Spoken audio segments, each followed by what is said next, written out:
My name's Chloe. I'm 36 years old, and life has taken me through some twists and turns. I've been married before, worked as a bartender, but now I'm a stay-at-home mom to a lively 3-year-old boy. Life is good now, but my first marriage was a disaster, mostly due to my ex-husband. But there was another factor. My younger sister, Jessica, who's just 2 years younger than me, managed to steal my then-husband right out from under my nose. This all happened 3 years ago. Just 2 months back, around New Year's, I ran into my ex and Jessica at church, of all places. When we told them that the child with us was fathered by my ex-husband, they were stunned. Their faces dropped, especially since I knew they were struggling to have a child themselves. It was a small moment of relief, a little payback for the betrayal they inflicted on me. Back then, I was bartending at a well-known bar, the kind of place frequented by politicians, bureaucrats, and business moguls.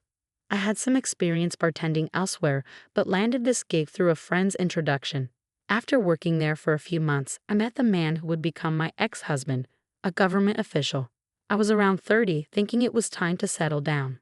He was clearly smitten, telling me, "You're really cute, totally my type." I wasn't impressed by his bureaucratic status, but his flattery won me over. I remember him saying, "I would never do anything to make a beautiful woman like you sad." In hindsight, I deeply regret believing those words. Our marriage lasted only 2 years, and the only time I felt truly happy was during the first 2 months. Despite his demanding job, my ex-husband always came home with a smile, at first, but those smiles eventually faded. To cut to the chase, he was careless with his relationships with women, viewing all his social engagements as just another part of work. I later found out he had been flirting with women at every party he attended, though at the time, I had no idea. I used to greet him with, "You must be tired after all that networking today. Want to take a bath?" I thought I was being a supportive wife, but after just 6 months, he'd say, "Stop worrying about me, just be thankful you're living a good life because of me." I convinced myself he was just tipsy and let it slide. Looking back, I feel like crying from all the effort I put into our relationship. Jessica, my younger sister, and I couldn't be more different. Growing up, she always wanted what I had, my jewelry, my clothes, everything. If she couldn't get it from our mom, she'd just take it from me. When confronted, she'd cry and say, "But everything that belongs to you belongs to me." That little sister, who was a bully back then, grew up to be an adult bully. After a year of marriage, we attended a family event at my parents' house. My husband had seen Jessica a few times before, but this time they had a little chat. I overheard him tell her, "You're quite different from your sister, a different kind of beauty." From that moment, Jessica probably set her sights on my husband. After that, my husband seemed even more disinterested in me. When I'd suggest we go out, he'd dismiss me with, "Forget it, you know I'm not available, so why even ask?" I put up with it for a while because we both wanted a child. The love might have been gone, but the desire for a child remained. However, tests showed the problem lay with him, not me. Despite the diagnosis, we continued to seek treatment, and before I knew it, a year had passed. By then, I'd stopped worrying about what my husband was doing or where he was. I figured he was involved with other women, but I never imagined one of those women would be my own sister. I was utterly blindsided. It wasn't some dramatic revelation. It was Jessica, casually saying, "You know, sis, your marriage is pretty much over. But if you're not careful, you'll lose more than just your marriage," Jessica hinted with a sly smile. "What are you saying? Don't tell me you, whatever happens, it's your fault," she continued, her words dripping with both naivety and malice. Seeing Jessica like this after so long sent chills down my spine. After that conversation, I confronted my husband, desperate for the truth. "Hey, you're not having an affair with my sister, are you? Tell me it's not true." "What if I am?" he replied, dodging my question. "Don't dodge the question. Just tell me," I pressed. "God, you're so annoying." "Fine, yes, I am." "So what now? Want a divorce?" "You're the worst. Do you even realize what you're doing? You should be saying that to your sister. She's the one who came on to me. Even if she did, why would you go along with it?" "Well, I'm a guy. Can't help it," he said nonchalantly. "I can't believe you're doing this with Jessica. You know what? Fine, we're done. We were always over anyway. Bye." Even though the love between us had been gone for a while, Learning he cheated with Jessica was a hard pill to swallow. The casual way he admitted it felt like both of them were mocking me. The frustration was unbearable. I divorced him right after this shocking truth came to light. As for Jessica, I cut her off with a simple email and chose to leave it all behind. About a month later, an unexpected turn came my way. A former colleague from my finance days reached out. We were connected on social media and occasionally exchanged messages, but it had been a long time since we met for drinks. We caught up and had a great time. Although my story was grim, she laughed it off and mentioned someone she wanted to introduce me to. Enter Ethan, my current husband. Ethan was her investment buddy. He was just an average office worker, but had a knack for investing, managing a significant portfolio. They'd become friends through offline meetups she organized based on his investment blog. I took an instant liking to the upbeat Ethan. "I've been divorced before, is that all right?" I asked. "I'm still single, is that okay?" he replied with a smile. We both just laughed it off. Ethan and I clicked right away, and we started dating almost immediately. After about 6 months, we got married. "Chloe, want to invest in me, marry me?" Ethan asked with a grin during his unique proposal. I couldn't help but laugh. His proposal felt right, like something that would lead to happiness for the rest of our lives. The truth is, I was already pregnant with Ethan's child even before we got married.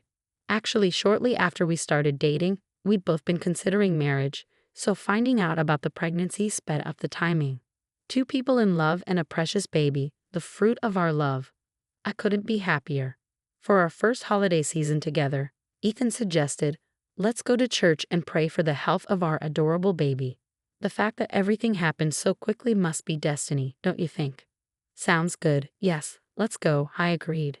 In the midst of our newfound happiness, something unexpected happened at the church we were attending for service. Guess who we ran into? My ex-husband and Jessica. Seeing them together for the first time in over a year, they really seemed like a married couple. I had already told Ethan all the miserable details about these two. "Hey, I'm going to talk to them. Is that okay?" I asked Ethan. "I don't mind. You sure you're okay with it?" "Yeah, I'm fine. Look, I'll explain later, but can you play along that this baby is my ex's child?" As my ex-husband and Jessica approached us, we pretended not to notice and walked up to them. "Wow, what a coincidence. It's been ages, sis," I said, trying to sound casual.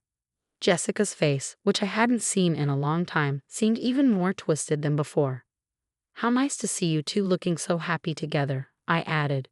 "We are. We're officially married now," she replied smugly. "Nice to meet you," Ethan chimed in. "I've heard so much about you." "Really? Like what?" Jessica asked, suspiciously. "Anyway, why'd you go and have a baby with this guy? He doesn't look like he's got much of a future." "Poor kid," my ex-husband sneered. "Don't ever become the type of person who can only judge others by their looks or titles, okay?" Ethan said, speaking as if to the baby. "But if you're not careful, you'll lose more than just your marriage." Jessica hinted with a malicious edge. "What are you saying? Don't tell me you," I began, but Jessica's tone made it clear she intended to shift the blame. "You're responsible for this," she snapped. Seeing Jessica's smugness after so long sent chills down my spine. I confronted my husband directly. "Hey, are you having an affair with my sister?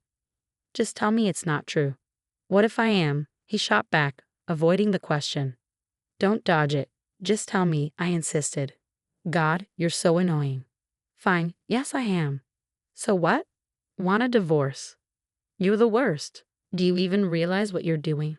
You should be saying that to your sister. She's the one who came on to me. Even if she did, why would you go along with it?"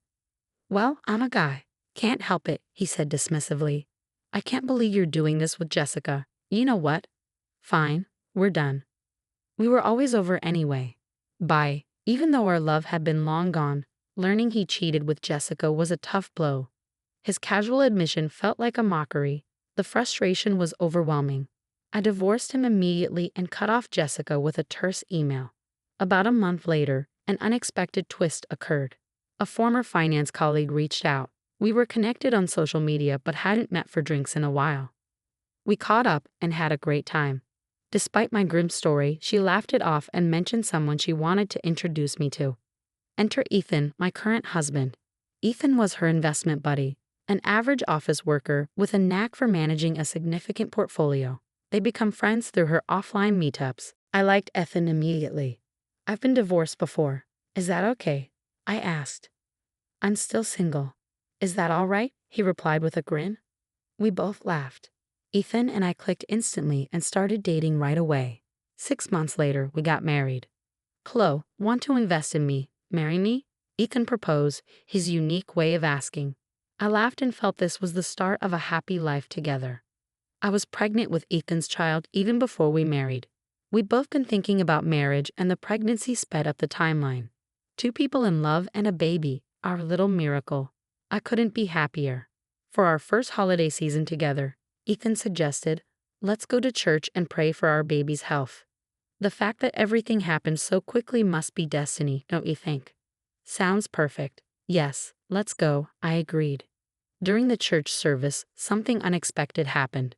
We ran into my ex-husband and Jessica. They looked like a married couple, and I had already told Ethan everything about them. Hey, I'm going to talk to them. Is that okay? I asked Ethan. I don't mind. Are you sure you're okay with it? Yeah, I'm fine. Just play along and pretend this baby is my ex's. As my ex and Jessica approached us, we acted like we hadn't noticed and greeted them. What a coincidence. It's been ages, sis, I said casually. Jessica's face, which I hadn't seen in a long time, looked even more twisted. How nice to see you two looking so happy together, she said with a forced smile. We are. We're officially married now, she added, trying to impress. Nice to meet you, Ethan chimed in. I've heard so much about you. Really? Like what? Jessica asked. Why'd you have a baby with this guy? He doesn't look like he's got much of a future. Poor kid, my ex-husband sneered. Don't judge others by their looks or titles. You should start doing good deeds like volunteering or donating to charities. Since you're at church, why not pray for that? Ethan retorted, addressing them indirectly. You can't be serious. There's no way I'm letting this guy raise my special child. He comes from a line of bureaucrats. This can't happen. Jessica said, visibly rattled and on the verge of tears.